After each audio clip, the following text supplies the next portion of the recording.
Welcome everyone to the Behind the Title series. My name is Tiffany Garcia and I'm an assistant director here at the NYU Wasserman Center for Career Development here at the School of Professional Studies. I'm very excited to kick off today's Behind the Title series. Our team at the Wasserman Center has been hosting programs to virtually connect you with industry professionals across different industries. Today, we have a special guest with us, Romain Sinclair, who has experience within investment sales. So he is a senior investment associate, and he will be talking to us today about that sector and area. I do apologize if you hear my bird.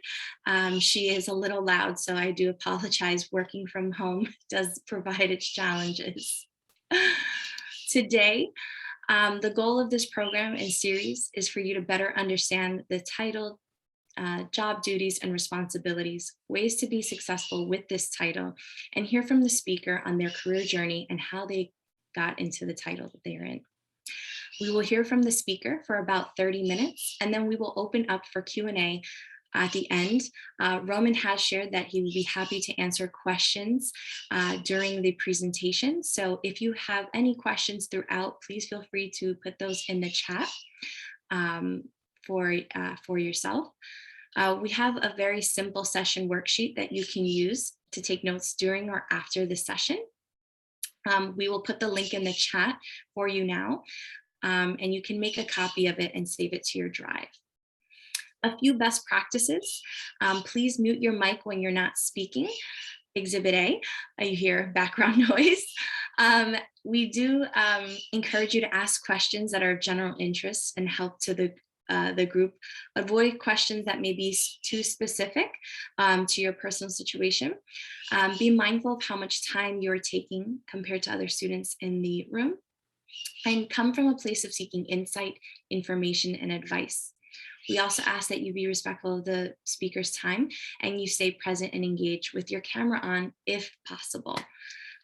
We encourage you not to be shy, be confident, and take advantage of this opportunity. This is all just a conversation. We do want to keep this space safe and productive. So if we do have any disruptions or any distractions, we will be here, myself and our graduate assistant, Leica, to support. And with further ado, I would like to introduce you to today's speaker, Romain Sinclair. Hi, thanks, Tiffany. Thank you, Leica. Thanks for that. Are you going to throw the PowerPoint up? And then I will jump in. I'm going to assume that most of the small group today, so, I want it to be pretty conversational and, to some degree, not as formal or structured. Like, I want people to ask questions whenever they come up. I'm going to assume today this is mostly an undergraduate group. Is that correct, Tiffany, or is it sort of a broad mix? So we do have a mix of students registered for today's event, but please feel free to ask our students if you'd like in the chat, students, if you'd like to put your year. Okay, yeah, that'd be helpful, just so I can sort of steer the conversation to the audience. I'm going to assume sort of like junior, seniors, and maybe a couple of students in the graduate schools. So, assuming sort of a business audience, I work in commercial real estate, in investment sales. I'm a senior investment associate.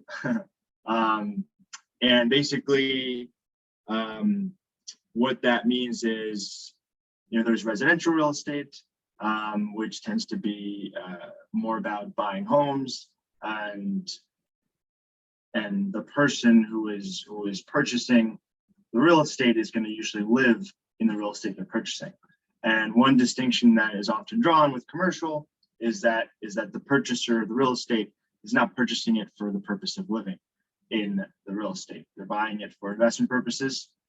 And that can still look like a home, by the way, but it will be for investment purposes, right? In New York, since prices are pretty high relative to the rest of the country, you can buy a property that's maybe like 2 or 3 apartments and that can be an investment property. It's because prices are so high and appreciation fluctuates quite a bit. In places like Texas, if you have a 2 to 3 unit building, it sort of skews more residential. There's less investor appetite for that because prices are lower.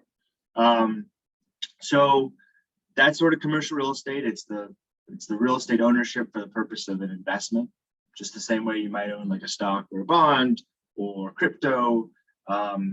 It's the same idea. And investment sales, which is my role, is to sort of be a conduit for those purchases and for those transfers of assets. Another word for that is broker. So I'm a commercial real estate broker. Greysteel is a national platform for CRE brokerage, and half of our platform is going to be the selling of real estate. Half of it's going to be the providing of mortgages. So let's say you have a big shopping center and you want to buy the shopping center. You may be represented by a broker for the purchase. And then once you buy it, you may need to get a mortgage, just like you get a home mortgage. If you buy a shopping center, the beauty of real estate is that you don't need, just like a lot of businesses that would be bought, a lot of deals that are made in the corporate world, you don't buy it all cash, you lever. And so half of our company is tasked with sort of the selling and buying, and the other half is managing the acquisition financing, right? How can I get the best terms and the cheapest debt for the shopping center so that, my cost of capital is the lowest, and over time, my equity grows the fastest. And there's a couple other things that you want to consider there as well. So we do the sale and we do the structuring and origination of commercial mortgages. That's what most commercial brokerages do. And I work within that space for Greysteel. Greysteel is a national company with offices kind of throughout. We got offices in LA, DC, Texas, New York, and then a couple of satellite offices as well. We have a couple of sort of, accolades there on the side. We transact somewhere around 700 million to over $1 billion in transaction volumes annually. So quite a fair share of deal flow. And that is like really split out. Like some of our offices do more institutional deals, 50 million, 40 million, 20 million, 30 million. And the sale of those buildings resembles, almost like investment banking sales or investment banking transactions, where there's a lot of due diligence to be done when one company is, say, buying another company. It's very, very important that the numbers projected are right. And then there are also more private capital sales that are done, which involve, representing sort of smaller groups, right? Who, it's not them working at a large firm and the large firm is buying the asset. It may just be them and their family buying the asset, or them and some friends, or them and their partners, right? It may be folks who work full-time in, IT or technology, and, they have, some equity that's sort of grown quite a bit in the last 2 years, and now they want to deploy that. And what's a great way to deploy, capital is to go into real estate, right? It's really safe asset class. So we represent the breadth of that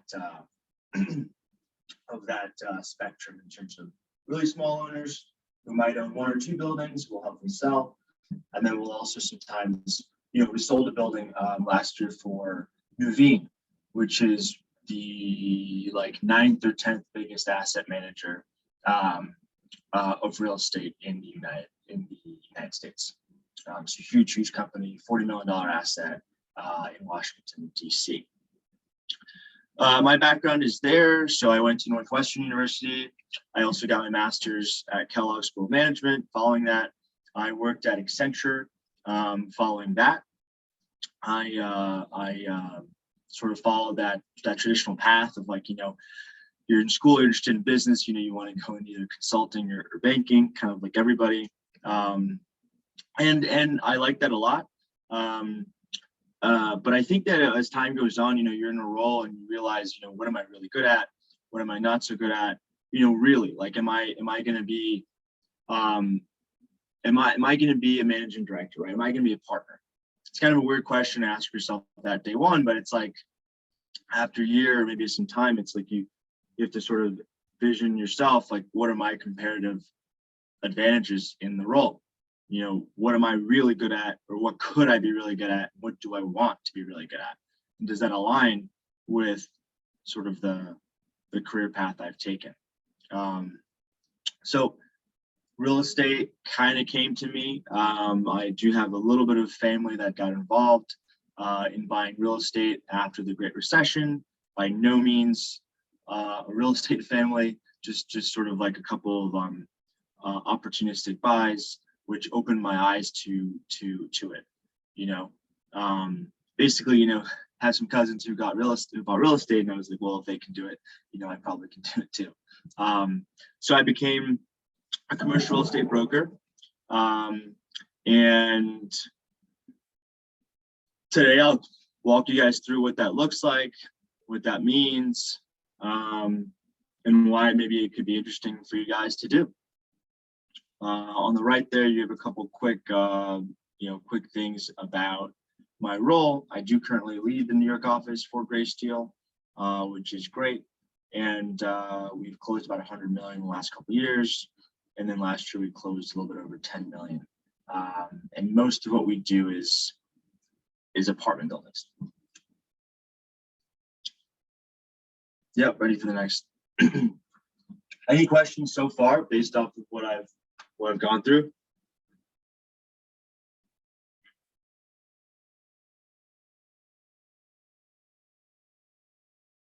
Okay. So I'll assume that most people on the call have an interest in real estate because of the title, which included commercial real estate, CRE. And so I'll try to talk about how this fits into the overall world of real estate and the roles you might otherwise see in commercial real estate. So I imagine people are like pretty interested in maybe private equity, real estate, REPE, maybe real estate investment banking, maybe development, maybe acquisitions. I'll sort of assume that you guys are interested in that, and I'm going to round out that picture by talking about the brokerage piece, which I don't know if it gets as much attention as I think it could, for sure. So, what is the actual brokerage job? It is basically a sales role, right? It's a sales role that requires you to use it requires you to have like investment knowledge, and it positions you as an expert in an asset that is very valuable. So I think some people right now, they go and they work in the cryptocurrency industry, and it doesn't matter really what they do, they're going to be experts in this industry, which is growing a lot, which positions them to invest. If you go work for Coinbase or Kraken or one of these big exchanges, maybe you'll learn a lot about cryptocurrency, and that'll position you to really take advantage of like some of these really powerful tailwinds in a really growing industry, in my opinion. So when you work in commercial real estate brokerage, what you're doing is you're getting like ground level understanding of like how all transactions work and how commercial real estate's purchased really up close, how negotiations work, how deals are financed, who's buying them, where the value comes from.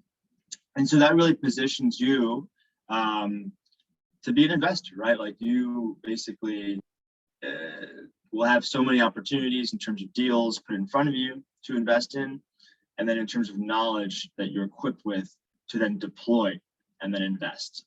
So that's kind of how I think about it. Sales role that equips you to really go in and then actually, buy real estate. How do you get started? This slide kind of goes over the role in general, and a lot of what the role looks like at the start. So, I'm gonna work backwards. Like I think in a more corporate environment, let's say, at some larger firms, right? Let's say in investment banking, right? You would start by exclusively doing analysis, right? All you would be doing is doing Excel for 2 years straight. And then perhaps, the Excel never really stops, right? But you're really stuck behind the Excel for the first 2 years without really contributing too much client side. And then eventually you'll work your way up and participate in more pitch calls and create more decks and then talk through the decks. And then maybe you'll start talking to clients directly, and then the client will request you, and then you will then, essentially over time be in a position to then go originate deals, right? That bring the firm money, and that you get to then, participate in and really get a lot of, reputational accolades and also, income, right? You bring the deal in, you get paid more. So you work your way up from the analysis into sort of more client facing, into sort of really a lot of client facing, a little less analysis. And with this role, it's a little bit flipped. You get to start, without much foundational knowledge. In those other roles, you'll do the analysis, you'll really learn, you'll just, you'll learn all those things by doing the Excel, the research reports, the deck building. You'll learn all the subject material. And in brokerage, you do have to learn all the subject material of real estate, but it's also a lot more about practicing the originating piece, right? How can you build relationships? How can somebody, talk with you and feel comfortable with you, feel like you know what you're talking about to a degree, such that they might entrust you as the custodian of their asset in a sale or capital event like a refinance. So when you're starting out, essentially you'll call, you'll read a lot of books, you'll learn, you'll go through our formal trainings, and then you'll try and get meetings. And the meetings are really where everything else is born, right? It's where business is discussed, client's goals are discussed, right? So you would meet somebody, then that client would essentially tell you what they want to do with their investments they own.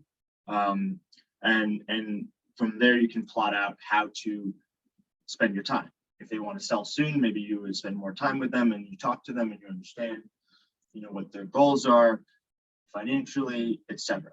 So when you begin, the goal is to get those meetings and then maybe to hand those off to teammates while your knowledge is growing, okay? And then after you built up some knowledge, you'll schedule those meetings, and then you'll be able to be more sort of potent. So after the first meeting, you may find somebody who's like, yeah, like I would like to sell my, 20 unit building. I'm no longer interested in managing it. I would like to sell it. And then you schedule a second meeting. And in that second meeting, you'll basically paint a really nice picture of what the value of the building is. And you'll chart a roadmap for like how to sell it, what your plan is, what tools do you have at your disposal to sell it, and how they can essentially maybe take the capital from the sale and repurpose it into some, repurpose it to avoid taxes or to whatever their goal is, right? So you're essentially holding their hand, explaining them the value of the asset, how it would look to sell it. And then once you sold it, well, what happens next, right? You've got all this money, there are, taxes involved in some of that, and there are strategies to avoid the taxation. So that's really cool, right? That's when it starts getting really fun because you're now like pitching clients. You've done your underwriting, you've done your valuations, you've read comps, that's kind of when it's like, okay, like this is like deal making, right? Like there's an economic there's like analysis to be done, right? And for some people that's really cool. And then there's also sort of like the winning part, right? Like you're at the table, it's really cool to have a seat at the table and compete. It's sort of like sports, I guess. That is that sort of middle 10%. Okay, that's not happening like every day, but you want it to happen, more and more over time. And that bottom piece is actually once you win the business, and then you take the asset to market. So that 20 unit building, okay, they've signed it up with you, excellent.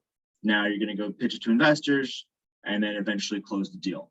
There's a lot of stuff that happens once you win the engagement and you get to go sell it. But I don't want to like tell people that that's the whole job, because a lot of the job is getting to that point.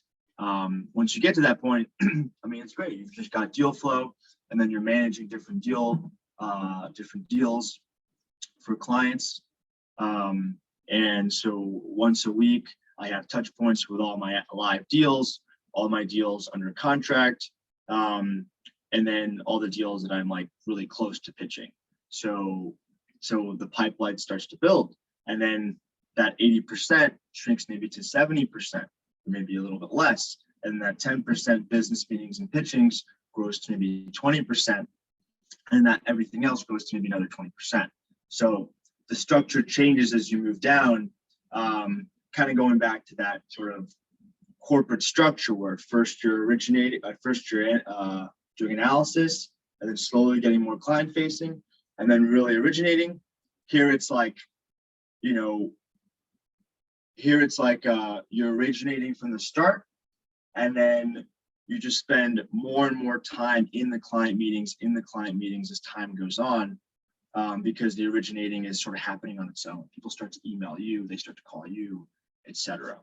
Got a question. How do you generate leads? Okay, question from Dan Mayer. How do you generate leads? What is the cold calling process like? It's a great question. So lead generation can be as like old school or new school as you want it to be. There are rules and there are like recommended approaches, right? But it's up to you. For us, a lot of the lead generation is going to be outbound, calling, emailing, postcards, right? Very basic sort of old school stuff. We used to have new school tools, which I really enjoyed. I'm a big new school guy, which enabled us to do mass text messages to our database of contacts and mass voicemail blasts. So I would record a voicemail, and then I would submit an Excel CSV file, and then the voicemail would go to all the phone numbers. Those due to like regulations we can't do anymore. But those are like new school approaches that I would love to find ways to do again. The database is important to define for your question. So a lot of what we do is communicate to this database, and this database is just an owner who owns a property and that owner's contact information. And there are a couple of websites we use to sort of mine that information, right? So you have to figure out who's a building owner, right? That's really important. What's their contact information? Cool. Now you've got like 10 of those, or 20 of those, or 100. That's your database. And then you want to reach out to them, and you reach out to them in the ways that I mentioned. Cold calling is kind of like, I don't know, it's not as bad as people make it sound, I think. I think, you have to have fun with it. And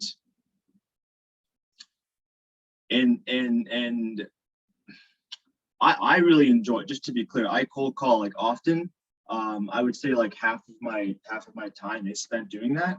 And it's sort of like, I don't even really call it cold calling, right? It's just like my day. Like I am handling business over the phone.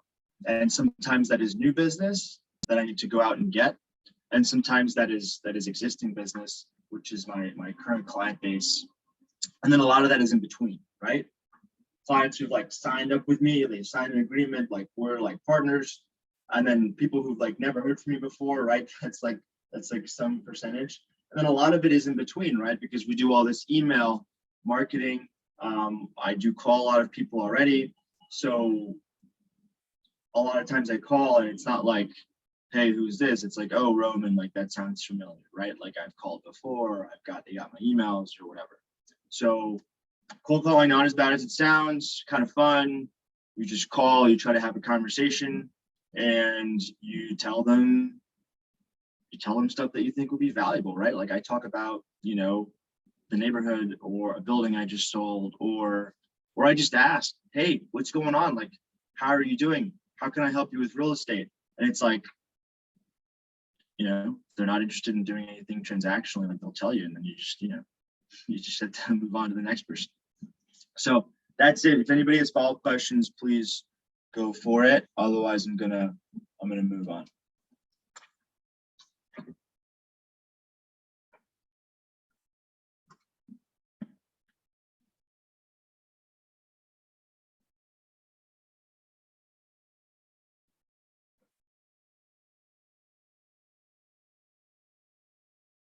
Okay. So this is sort of a day in the life. I'm okay with sharing this PowerPoint, so you guys can just check this out. I'll go pretty quickly. This is kind of like an ideal day for me. You have a lot of meetings. The meetings there are all in red, except for the weekly planning and goal settings, which was an internal meeting. All of the red pieces are external, so client-facing meetings. And so this is a solid day, right? This was about 2 to 3 weeks ago, around the time when I made the presentation. And meeting days are good days because when you meet people, it means there's potential for business. So this is really, really good, right? The first meeting was an internal, was a lender. Adam is a lender that I work with. We've closed deals before. We met to have coffee, catch up on the market. He does lending, and one of my partners wants to see if they can invest. They want to see if they can invest in his fund. So I wanted them to connect. So then we went and we just had coffee near our office because we're in the same office. Okay, there's a couple of follow-ups. I'm just looking at the calendar now. My daily routine's on the left. You can take a look. But I want to talk about the ideal day, right? We want to talk about something cool. And then I do the follow-up calls, right? You want to be excited, like at the start of the day or the end of the day, about like your day. It's like, okay, like what do I have to do? What is like pressing? Okay, I have to call this person because this is where we left it off, and they hinted that this is what they want, or they spelled it out, this is what they want, so I need to follow up on this. So every day you have those. I try to get them out of the way. And then like 3 meetings, right? Then we have a meeting at 11. I recently put a building under contract, 4301 4th Avenue, and I had been in touch with an owner nearby for some time. She sort of was never like really willing to sit down with me and talk.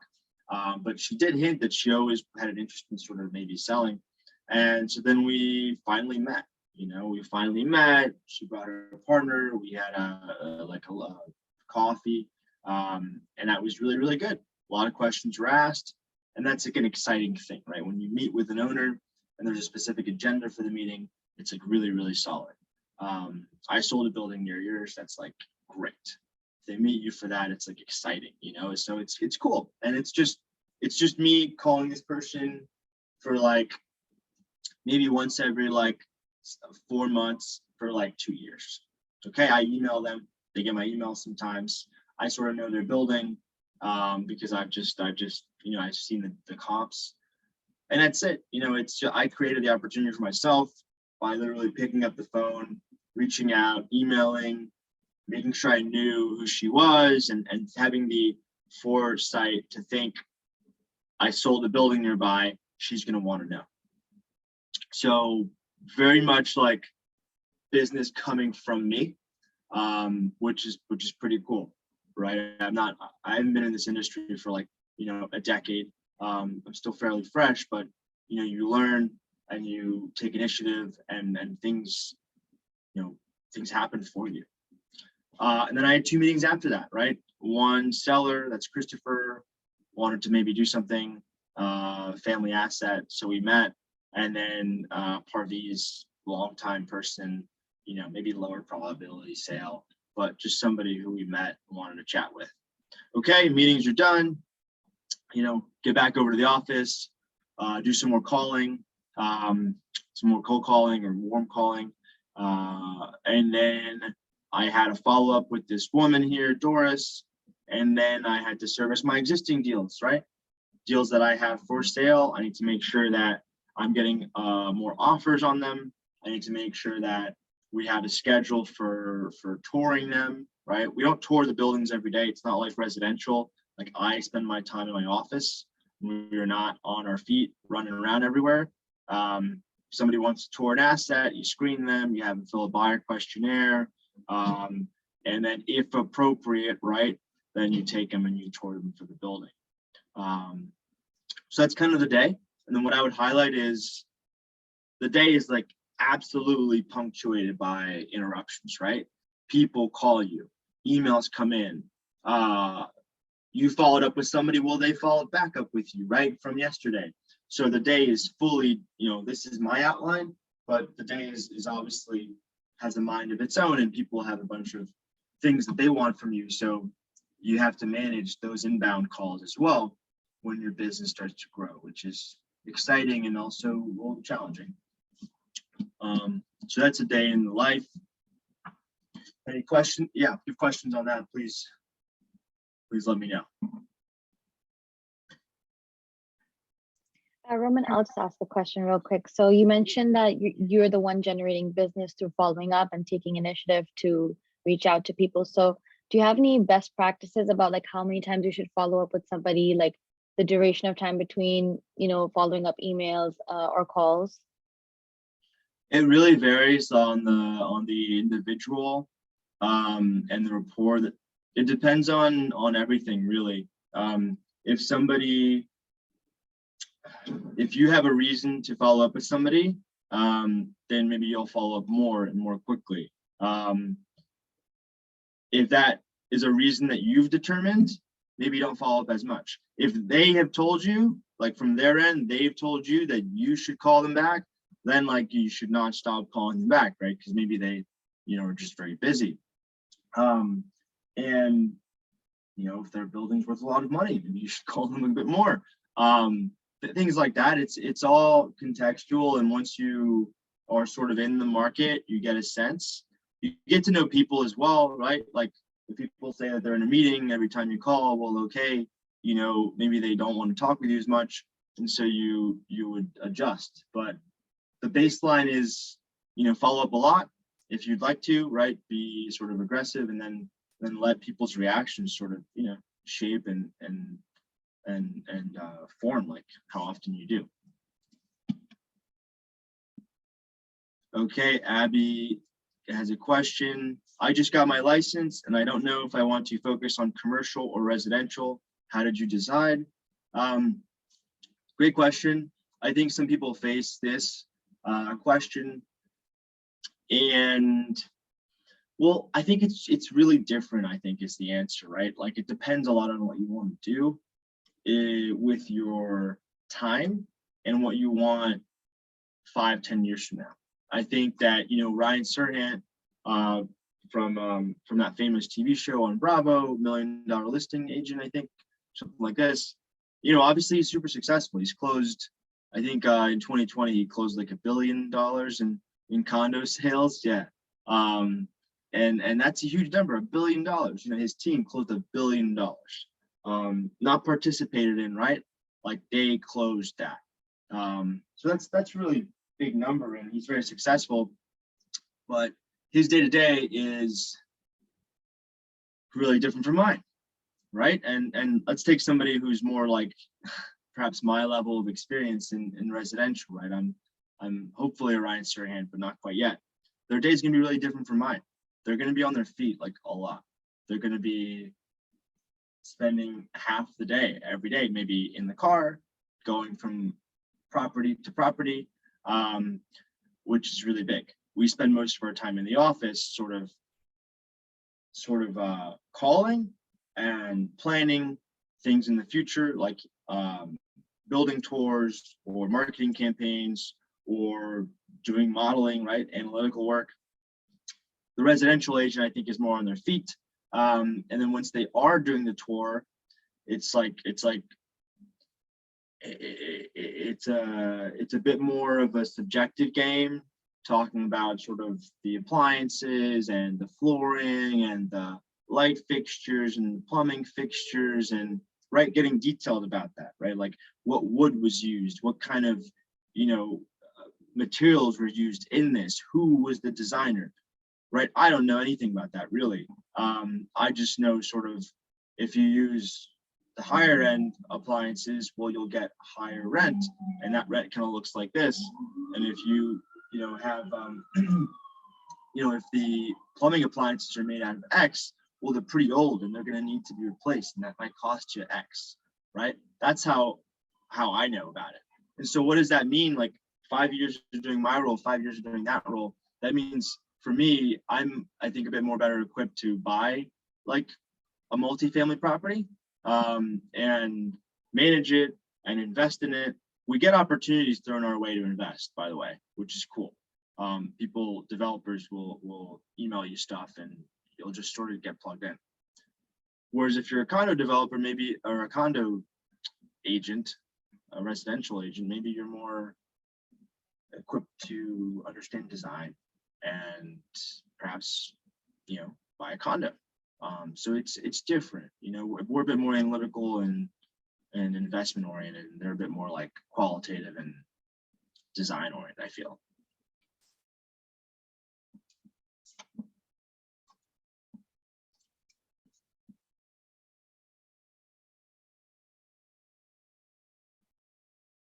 Cool. All good on this slide then? Okay, good time to be in the New York investment sales market. I don't know if I actually specified this, so I will now. I sell mostly apartment buildings, so I don't do as much office or warehousing. I do apartment buildings. Sometimes there's retail inside, which is cool. I've done actually a lot of apartment buildings with retail, but less warehouse, less office, less I don't know, shopping center, self-storage. So I do multifamily. That's what apartment buildings are called. And it's a good time to be in that sector. If you look at the two highest bars on this chart, Q2 of 2019, right? And Q4 of 2021. If you look at the right-hand side of the chart, it shows you sales volume.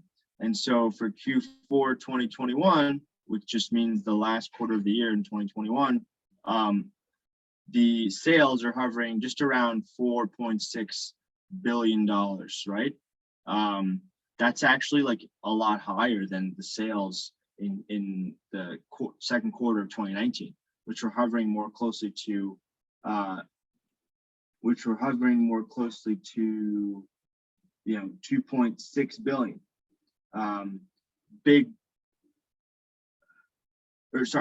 3.5 billion, right? Big increase. And so what this is saying is that the market's really, it's really doing well. Sales are happening, which is important. If you're a broker, you are in the market. You're not a corporate person, and so you have to be more like vigilant of like, hey, like this is what the market's doing. Like you're a player in the market. You're not just collecting a check. So the market's got to be good. You've got to work hard.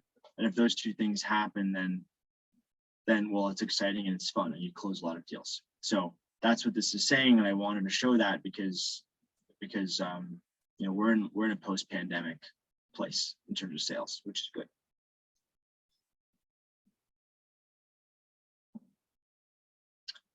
Yeah, I have a deal story here. I think we're coming up on time, but basically, you know, this is my first deal closed.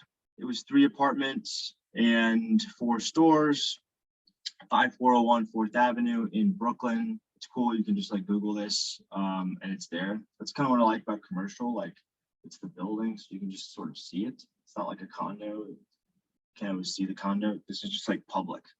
So I walk by it sometimes. So it sold for about 97% of the asking price, and it was a real roller coaster of a journey to sell. I worked for a really long time to secure the sale engagement. For a long time, the owner wanted to lease his retail. He wanted to replace his retail tenant. So I entertained that, and I worked to get him a leasing broker, and the leasing broker gave us a proposal. And a couple meetings later, the owner decided to sell. So we won that, and we had to negotiate over fees because, you know, there was another company that was also hot on his tail. There's a lot of folks doing this, and so you either have to find owners who are not targeted by those folks, get into that white space, which is sort of what I do, and so I'm competing against myself. Or you target bigger deals or deals that are like, I don't know, more centrally located, and then you sort of have to really have like a, hey, we're better than those guys because of X, right? Which is harder. You always want to position yourself to win. So I secured the engagement. We went to market, which means calling people, emailing, postcards, just really pitching the heck out of this deal, right? Leveraging our networks. I wasn't able to sell the deal within the initial time frame. The pricing was too aggressive, and we had an offer come in very hot, and he looked very good, and then he all of a sudden just backed out. And it's very typical. You know, you've got people who sometimes in this private capital space, it's a $2.5 million deal, right? You have people sometimes who like you're working with people. You know, there's no institution. If Related came and said, I want to buy this building, it's okay, cool, like no problem. Send me your offer and I will take that offer and take it to the owner. But when you have Joe Schmo, right? You want to ask him a couple questions. You want to understand if he owns real estate. You want to see if he has, you know, the money in his bank to pay for the cash portion of the deal. And you try your best, but you can't always string them well in. And this is my first deal. So I got the guy come in, he backed out, owners weren't happy, and I couldn't find somebody at his level of pricing again. So lost the deal. And then it went to another broker, and there were more details there, but then I was able to like win the deal back, which was really cool and nail biting of an adventure. And then like I put the deal under contract, which means the buyer and seller have legally agreed to exchange the asset for money. And there are legal consequences to that if they don't. About 2.5 weeks after the contract signing, COVID became serious enough that New York State closed all of the retail. And this was 4 retail stores and 3 apartments. So that wiped out like half the income of the building, right? They closed, they stopped paying rent. And, you know, that's really bad from the buyer's point of view. It's also bad from the lender's point of view because the lender is going to be providing, you know, in this case, they provided about 60% of the capital for the transaction. So like the lender provides most of the money, and they were like really frightened by the fact that like none of the retailers are paying. So that was really tough to get through, but we did, and eventually I closed the deal. So it was like the craziest deal to close, especially on your first transaction, but we got through it, and this client ended up being a great client, and we've done more deals together since then. So no regrets at all. Just a really fun and and experience I learned from a lot. I think this takes us to the formal Q&A. So that's it. I hope this was helpful in sort of fleshing out what the job is, what your days will be like, and what deals look like. So if you have any questions, please shoot.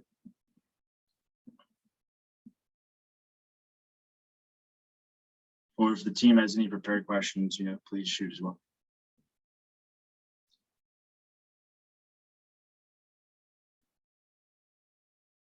Okay, I'll take the time to say then that we are actively looking to bring on some folks. I'm looking to bring on about 2 to 3 full-time brokers onto the team. Our office is in Flatiron off Park Avenue, so not too far from NYU SPS, also not too far from, I think, core NYU in East Village. We are looking to bring some folks on in the next month and a half. Full-time, and then in the summer we'll also be looking for in the late spring / summer I'll also be looking for some interns. There's a live posting on Handshake, and I will make sure that goes out to anybody that's interested. Roman, thank you so much for the wonderful presentation. I did have a follow-up question, just thinking about knowing our students, and I'm sure they'll appreciate this. What are you finding are the top key skills that you're using day to day? I know you kind of elaborated on that with the cold calls and, just having a lot of interpersonal interactions. What would you say are your top 3 skills, technical or soft skills that you've been really leveraging? Yeah, it's a good question. I think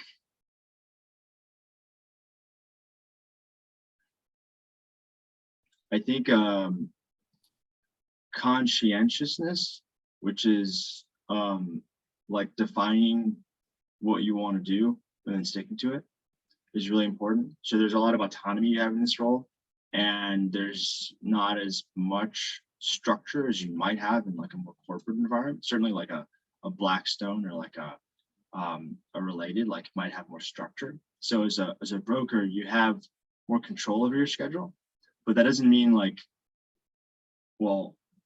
that means you have the ability to really whip your schedule into shape and really do a great job, or you can slack off. And so a really, really important skill is to make sure that you're very specific about your intentions for the day, and that you're very industrious about executing those intentions, right? That's what gets me excited about coming in, is like, okay, great.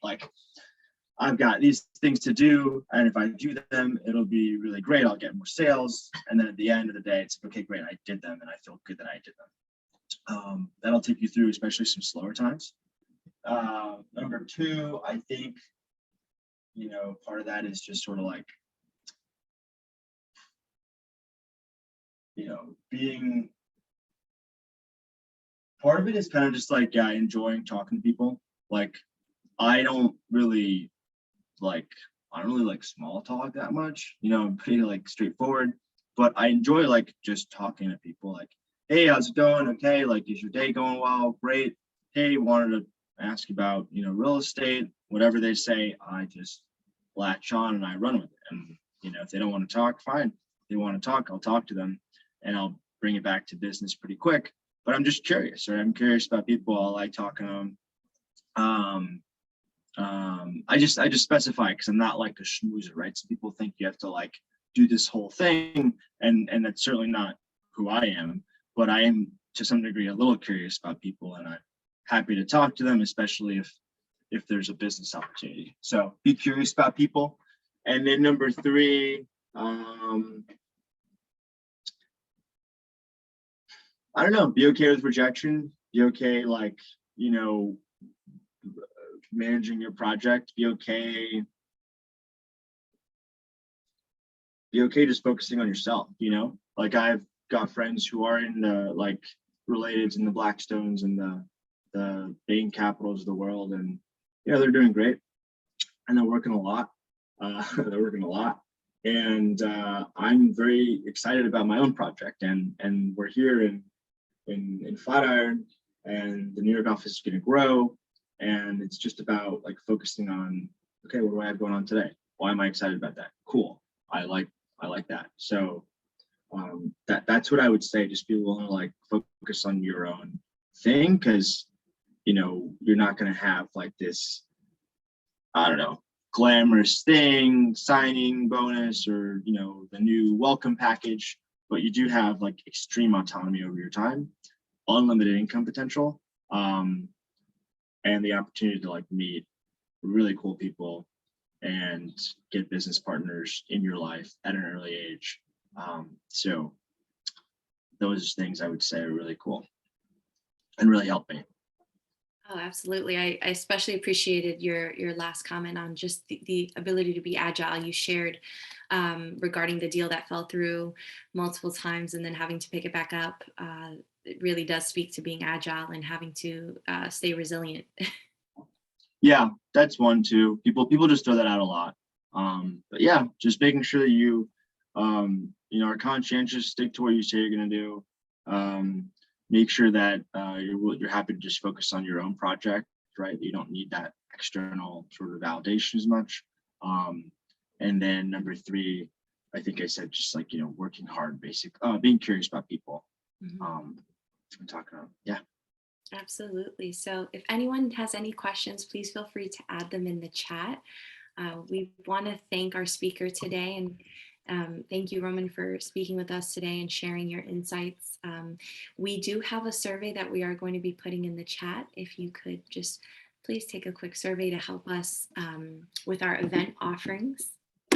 And that concludes today's event. Great. Thanks for having me, guys. Look forward to talking with you further, Tiffany and Edwin, and the team. I just dropped my email for any students that are interested in connecting. I'm sorry. .com. So there it is. And have a great rest of the day, everybody. Awesome. Thank you. Bye. Take care. Bye-bye. Thank you.